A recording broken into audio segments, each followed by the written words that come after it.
कमल कौर ने लिखा है, Anant Shri, how does one pass through physical pain with awareness? I have been diagnosed with lupus, an autoimmune disorder. It involves a lot of physical pain and fatigue. जिंदगी अस्त व्यस्त है इस वक्त। मैं इस वक्त से पूरी जागृति से, पूरी अवेयरनेस से गुजारना चाहती हूँ, ना कि शिकायतें करके या रोके। पूछा है कमल जी ने कि शारीरिक जो पीड़ा है उसको सजगता से कैसे जिया जा सकता है। ये जो ऑटो इम्यून डिसऑर्डर की बात आपने कमल जी करी, मैं इससे अभी परिचित नहीं हूँ। मैं इसकी इंफॉर्मेशन कलेक्ट करूँगा तो मैं समझूँगा ये क्या चीज़ है। और कुछ भी हो, वट एवर इट इज़, निश्चित ही जिंदगी के जो तल हैं उनको बदला जा सकता है। आप संवेदनशील हैं, समझदार हैं, जागरूक हैं, इस पथ पर चल ही रही हैं रूपांतरण के। तो आपने बात लिखी है कि रोना या शिकायत करना वो रास्ता नहीं है। हमारे पास देखो क्या है ना कि कमल जी, दो प्लेन हमेशा अवेलेबल है एज ए डिवाइस। इसको आप समझिए, जो कभी कभी हीलिंग में भी हेल्पफुल हो जाती है। समटाइम्स वो टारगेट नहीं है, क्योंकि ये नहीं कह सकते कि वो हील होगा ही। कोई चीज़ है, जो मेडिकेशन है, जो ज़रूरी चीज़ें हैं वो आप करेंगी ही, उनको वैसे ही करना भी है। एक है हमारा फिजिकल प्लेन और एक है non physical plane. Non physical plane हमारा है हमारी प्रेजेंस का, जो हमारी इस सारी फिजिकलिटी के पीछे है, उसी प्लेन ने इस प्लेन को संभाला हुआ है। तो ज़्यादा से ज़्यादा अपनी प्रेजेंस में डूबने की कोशिश करिए, ज़्यादा से ज़्यादा अपनी अलाइवनेस को महसूस करने की कोशिश करिए। यहाँ पर वो बहुत काम आने वाली है चीज़। इम्यूनिटी या जो भी चीज़ें होती होंगी, वो कैसी भी होती होंगी, उनमें नहीं जाना है। शरीर की पीड़ा कई बार हमको निश्चित ही परेशान करती है, हमारे दैनिक जीवन को भी डिस्टर्ब करती है। तो उससे इनकार भी नहीं करना है, उससे लड़ाई भी नहीं लड़नी है। जैसा कि आपने लिखा कि उससे शिकायत करके या रो के नहीं बिताना है, तो उसको एक्सेप्ट करके, एक्सेप्ट करने में क्या मिरेकल होता है कि उसकी जो क्वांटिटी है वो कई बार अलग होती है। हमारा जो माइंड जब उसमें इन्वॉल्व होता है तो उसकी जो क्वांटिटी है उसको बढ़ा देता है, यानी कि पीड़ा की मात्रा हमारे मेंटल इंटरफेरेंस से ज़्यादा बड़ी हो जाती है। अगर हम मेंटल इंटरफेरेंस को विड्रॉ करते हैं तो कई बार पीड़ा थोड़ी लोकलाइज्ड हो जाती है, सीमित हो जाती है। तो ये अब दो चीज़ें ही बनती हैं ज़िंदगी में। कोई चीज़ हमारे लिए ब्रेक थ्रू भी बन सकती है और ब्रेक डाउन करने का भी मामला बन सकती है। तो बीमारियां जब भी किसी भी तरह की किसी की भी बॉडी पर आती हैं तो वो ट्रांसफॉर्मेशन के लिए एक ब्रेक थ्रू बन सकती हैं, एक द्वार बन सकती हैं। और हु नोज कि अगर हम अपने प्रेजेंस के, अपने अवेयरनेस के उस सोर्स को टैप करें, उसको हम पकड़ें, तो हमारा शरीर एक नई किस्म की हीलिंग, एक स्वास्थ्य भी हमारे लिए लाए। इसमें हम किसी हीलिंग सिस्टम मेथड की बात नहीं करें, क्योंकि वो सब फिक्शन है, वो अपने ढंग की एक पूरी दुनिया है। मूल बात है अपने शरीर के प्रति जागृति, अवेकनिंग, अवेयरनेस। वही चीज़ जो है वो हमको स्वास्थ्य में ले जाती है। और ज़्यादा से ज़्यादा रिलैक्सेशन को प्रैक्टिस करिए। अब थकान भी, जैसा कि आपने लिख दी कि थकान भी एक फटीग जो है वो एक उसके रिजल्ट में आ रहा है।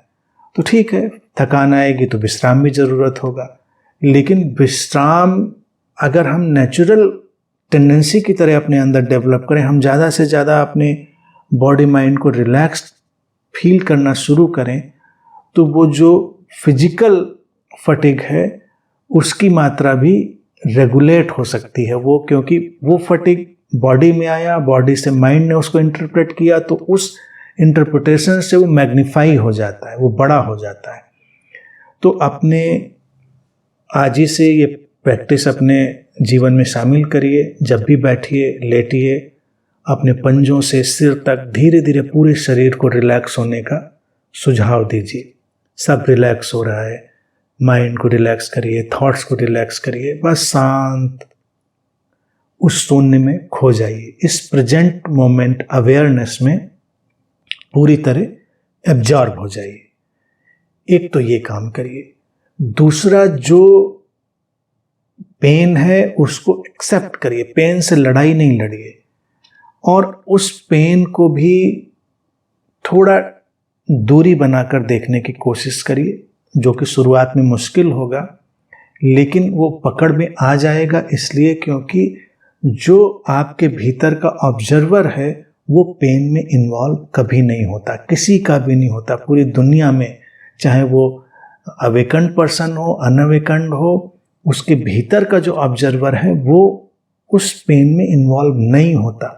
लेकिन अगर इसको आप प्रैक्टिस में ला पाएं कि आपने पेन से एक दूरी, अपनी पीड़ा से एक दूरी महसूस कर पाई, तो निश्चित ही फिर उस पीड़ा को अपना रास्ता तय करने में आसानी भी होगी, सुविधा भी होगी। और तीसरी बात,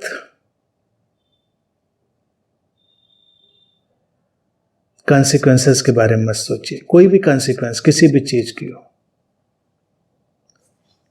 लाइफ इन्फिनिट पॉसिबिलिटीज का एक कॉम्बिनेशन है, अनंत संभावनाओं की उसमें जगह है।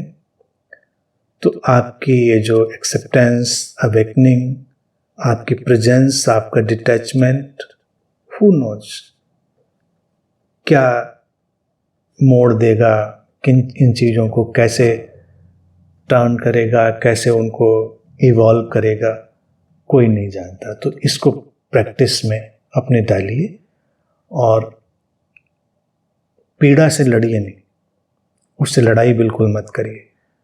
और यहाँ पर एक चीज़ और हेल्पफुल हो जाएगी, जो अभी विज्ञान भैरव तंत्र के सूत्र पर हम बात कर रहे थे, और फॉर्चुनेटली इससे कुछ ही पहले मुझे लगता है मैंने बोला था, जब